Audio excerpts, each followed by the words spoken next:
Hola hermanos, bienvenidos a un nuevo vídeo. En esta ocasión, hablaremos sobre la iglesia primitiva, el cómo era, su jerarquía, sus obispos y presbíteros, entre otras cosas. Sin más que decir, empecemos. La expansión del cristianismo en el mundo antiguo se acomodó a las estructuras y modos de vida propios de la sociedad romana. Examinadas ya la progresiva realización del principio de universalidad cristiana y las relaciones entre la Iglesia y el imperio pagano, procede ahora exponer los principales aspectos de la vida interna de las cristiandades: su composición social y jerárquica, el gobierno pastoral, la doctrina, la disciplina, el culto litúrgico, etc. La Roma clásica promovió por doquier, con deliberado propósito, la difusión de la vida urbana. Municipios y colonias surgieron en gran número por todas las provincias de un imperio para el cual urbanización era sinónimo de romanización. El cristianismo nació en este contexto histórico y las ciudades fueron sede de las primeras comunidades, que constituyeron en ellas iglesias locales. Las comunidades cristianas estaban rodeadas de un entorno pagano hostil, que favorecía su cohesión interna y la solidaridad entre sus miembros. Pero esas iglesias no fueron núcleos perdidos y aislados. La comunión y la comunicación entre ellas era real y todas tenían un vivo sentido de hallarse integradas en una misma iglesia universal, la única iglesia fundada por Jesucristo. La jerarquía y unidad de la iglesia primitiva. Muchas iglesias del siglo I fueron fundadas por los apóstoles y, mientras estos vivieron, permanecieron bajo su autoridad superior, dirigidas por un colegio de presbíteros que ordenaba su vida litúrgica y disciplinar. Este régimen puede atestiguarse especialmente en las iglesias paulinas, fundadas por el apóstol de las gentes. Pero a medida que los apóstoles desaparecieron, se generalizó en todas partes el episcopado local monárquico, que ya se había introducido desde un primer momento en otras iglesias particulares. El obispo era el jefe de la iglesia, pastor de los fieles y, en cuanto sucesor de los apóstoles, poseía la plenitud del sacerdocio y la potestad necesaria para el gobierno de la comunidad. La clave de la unidad de las iglesias dispersas por el orbe, que las integraba en una sola iglesia universal, fue la institución del primado romano. Cristo, fundador de la iglesia, tal como se recordó en otro lugar, escogió al apóstol Pedro como la roca firme sobre la que habría de asentarse la iglesia. Pero el primado conferido por Cristo a Pedro no era, de ningún modo, una institución efímera y circunstancial, destinada a extinguirse con la vida del apóstol. Era una institución permanente, prenda de la perenidad de la iglesia y válida hasta el fin de los tiempos. Pedro fue el primer obispo de Roma, y sus sucesores en la cátedra romana fueron también sucesores en la prerrogativa del primado, que confirió a la iglesia la constitución jerárquica, querida para siempre por Jesucristo. La iglesia romana fue, por tanto, y para todos los tiempos, centro de unidad de la iglesia universal. El ejercicio del primado. El ejercicio del primado romano ha estado lógicamente condicionado, a lo largo de los siglos, por las circunstancias históricas. En épocas de persecución o de difíciles comunicaciones entre los pueblos, aquel ejercicio fue menos fácil e intenso que en otros momentos más propicios. Pero la historia permite documentar, desde la primera hora, tanto el reconocimiento por las demás iglesias de la preeminencia que correspondía a la iglesia romana, como la conciencia que los obispos de Roma tenían de su primacía sobre la iglesia universal. A principios del siglo II, San Ignacio, obispo de Antioquía, escribía que la iglesia romana es la iglesia puesta a la cabeza de la caridad, atribuyéndole así un derecho de supremacía eclesiástica universal. Para San Ireneo de León, en su tratado contra las herejías a. 185, la Iglesia de Roma gozaba de una singular preeminencia y era criterio seguro para el conocimiento de la verdadera doctrina de la fe. De la conciencia que tenían los obispos de Roma de poseer el primado sobre la Iglesia universal ha quedado un testimonio insigne, que se remonta al siglo I a raíz de un grave problema interno, surgido en el seno de la comunidad cristiana de Corinto. El Papa Clemente I intervino de modo autoritario. La carta escrita por el Papa, prescribiendo aquello que procedía a hacer y exigiendo obediencia a sus mandatos, constituye una clara prueba de la conciencia que tenía de su potestad primacial. Y no es menos significativa la respetuosa y dócil acogida dispensada por la Iglesia de Corinto a la intervención pontificia. Proceso de conversión. Los cristianos no nacen, se hacen, escribió Tertuliano a finales del siglo II.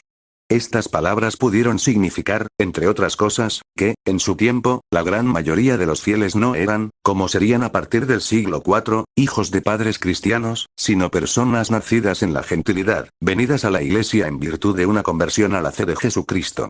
El bautismo, sacramento de incorporación a la Iglesia, constituía entonces el coronamiento de un dilatado proceso de iniciación cristiana.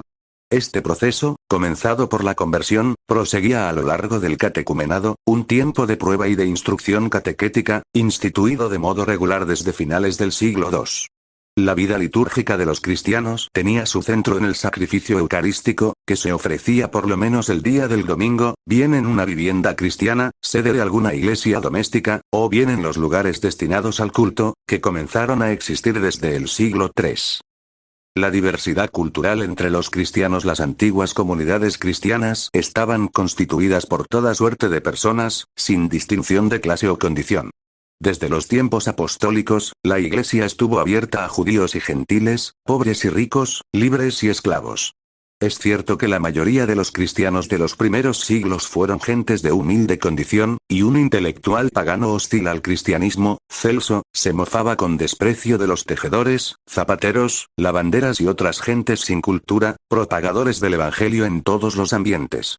Pero es un hecho indudable que, desde el siglo I, personalidades de la aristocracia romana abrazaron el cristianismo. Este hecho, 2 siglos más tarde, revestía tal amplitud que uno de los edictos persecutorios del emperador Valeriano estuvo dirigido especialmente contra los senadores, caballeros y funcionarios imperiales que fueran cristianos. Estructura de las comunidades paleocristianas. La estructura interna de las comunidades cristianas era jerárquica. El obispo, jefe de la iglesia local, estaba asistido por el clero, cuyos grados superiores, los órdenes de los presbíteros y los diáconos, eran, como el episcopado, de institución divina. Clérigos menores, asignados a determinadas funciones eclesiásticas, aparecieron en el curso de estos siglos. Los fieles que integraban el pueblo de Dios eran en su inmensa mayoría cristianos corrientes, pero los había también que se distinguían por una u otra razón.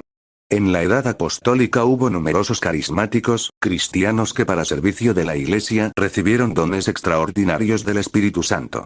Los carismáticos cumplieron una importante función en la Iglesia primitiva, pero constituían un fenómeno transitorio que se extinguió prácticamente en el primer siglo de la era cristiana.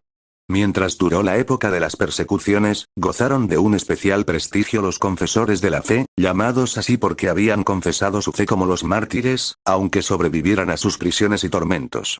Todavía procede señalar otros fieles cristianos, cuya vida o ministerios les conferían una particular condición en el seno de las iglesias. Las viudas, que desde los tiempos apostólicos formaban un orden y atendían a ministerios con mujeres. Y los ascetas y las vírgenes, que abrazaban el celibato por amor del reino de los cielos y constituían, en palabras de San Cipriano, la porción más gloriosa del rebaño de Cristo. Apología del cristianismo primitivo. Los primeros cristianos sufrieron la dura prueba externa de las persecuciones. Internamente, la Iglesia hubo de afrontar otra prueba no menos importante. La defensa de la verdad frente a corrientes ideológicas que trataron de desvirtuar los dogmas fundamentales de la fe cristiana. Las antiguas herejías, que así se llamó a esas corrientes de ideas, pueden dividirse en 3 distintos grupos. De una parte, existió un judeo-cristianismo herético, negador de la divinidad de Jesucristo y de la eficacia redentora de su muerte, para el cual la misión mesiánica de Jesús habría sido la de llevar el judaísmo a su perfección, por la plena observancia de la ley. Un segundo grupo de herejías, de más tardía aparición, se caracterizó por su fanático rigorismo moral, estimulado por la creencia en un inminente fin de los tiempos. En el siglo II, la más conocida de estas herejías fue el montanismo, aunque en el África Latina, de principios del siglo IV, el extremismo rigorista sería todavía uno de los componentes del donatismo. Pero la mayor amenaza que hubo de afrontar la Iglesia cristiana durante la Edad de los Mártires fue, sin duda, la herejía gnóstica. El gnosticismo era una gran corriente ideológica tendente al sincretismo religioso, muy de moda en los siglos finales de la antigüedad.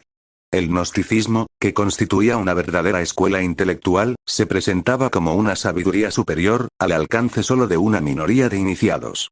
Ante el cristianismo su propósito fue desvirtuar las verdades de la fe, presentando las doctrinas gnósticas como la expresión de la tradición cristiana más sublime, que Cristo habría reservado para sus discípulos más íntimos. El representante más notable del gnosticismo cristiano fue Marción.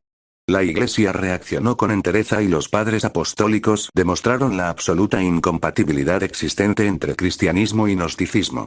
Ya después de haber oído estos puntos, quisiera agregar la importancia de la iglesia primitiva en el cristianismo y en la iglesia actualmente. Es admirable ver la fe que tuvieron los primeros cristianos, que pese a ser perseguidos por los paganos y el imperio romano, no tuvieron miedo de morir y derramar su sangre por la verdad, tanto así, que la Roma pagana se fue convirtiendo al cristianismo, hasta llegar a ser su religión oficial, y posteriormente, la religión más seguida en todo el mundo. Y bueno, hasta aquí el vídeo de hoy, espero que les haya servido mucho para comprender la iglesia primitiva. Si el vídeo os gustó, dadle like, y suscríbanse, que se estarán subiendo vídeos cada vez más interesantes. Sin más que decir, hasta luego.